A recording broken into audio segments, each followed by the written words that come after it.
والله يحب المؤمنين والذين آمنوا أشد حبا لله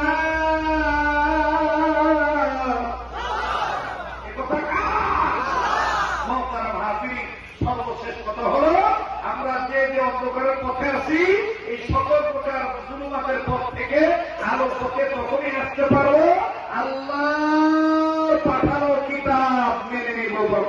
কথা বলেন ঠিক কিনা?